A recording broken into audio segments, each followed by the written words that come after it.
வணக்கம். இலவச gas cylinder யாரும் மிஸ் பண்ணிடாதீங்க இந்த முறை அப்படிங்கிற மாதிரி தான் ஒரு அப்டேட் வந்திருக்கு. ஏன்னா புதுசாக கேஸ் இணைப்புகளை இணைக்க சொல்லி நம்ம மத்திய அரசு அறிவிப்பு விட்டுருக்காங்க.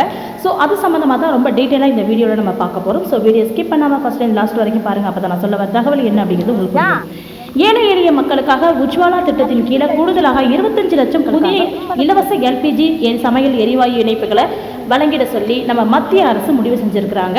ஸோ இது குறித்து பார்த்தீங்கன்னா மத்திய பெட்ரோலியம் மற்றும் இயற்கை எரிவாயு துறை அமைச்சர் ஹர்தீப் சிங் பூரி அதிகாரப்பூர்வமாக இந்த அறிவிப்பை வெளியிட்டிருக்கிறாரு. பிரதம மந்திரி உஜ்வாலா யோஜனா திட்டம் நம்ம நாட்டின் கிராமப்புற மற்றும் ஏழை குடும்பங்களுக்கு இலவச எல்பிஜி இணைப்புகளை வழங்குவதன் மூலம் அவர்களின் வாழ்க்கை தரத்தை மேம்படுத்தும் நோக்கத்துடன் துவக்கப்பட்டிருக்கு.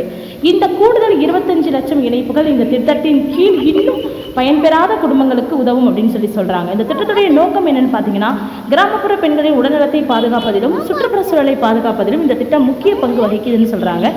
எரிவாயு இணைப்புகள் இல்லாத ஏழை குடும்பங்களில் விறகு அடுப்புகளை பயன்படுத்தும் பொழுது ஏற்படும் புகையால் ஏற்படும் உடல்நல குறைபாடுகளை தடுப்பதே இந்த திட்டத்துடைய முக்கிய நோக்கம் அப்படின்னு சொல்லப்படுது.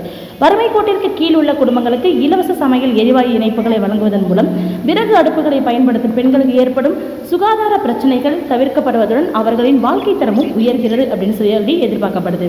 புதிதாக வழங்கப்பட இருக்கிற இந்த 25 லட்சம் இணைப்புகளின் மூலம் தூய்மையான சமையல் எரிபொருள் பயன்பாடு நாடு முழுவதும் மேலும் விரிவடையும் சொல்லியிருக்காங்க. இதன் மூலம் எரிபொருள் தேவைக்காக பெண்கள் நீண்ட தூரம் பயணிப்பது, மரங்களை வெட்டுவது போன்ற சிரமங்கள் குறையும் என அரசு தெரிவிச்சிருக்கு. ஸோ இது தூய்மையான எரிசக்தியை மக்களிடம் கொண்டு சேர்க்கும் அந்த ஒரு நோக்கத்தில் தான் மத்திய அரசின் ஒரு முக்கிய முயற்சியாக இது பார்க்கப்படுது அப்படின்னு சொல்லப்படுது. அறிவிப்பு வெளியிட்டிருக்கிறாங்க, அதை உங்ககிட்ட கொண்டு சேர்த்தாச்சு. மேற்கொண்டு இதை எப்படி மூவ் பண்ணணும், எந்த இடத்துல நம்ம அப்ளை பண்ணணும் என்னங்கிறத குறித்து அடுத்தடுத்த அப்டேட் வரும்போது நான் கண்டிப்பாக இது குறித்து உங்களுக்கு நான் தகவல் சொல்கிறேன். நன்றி.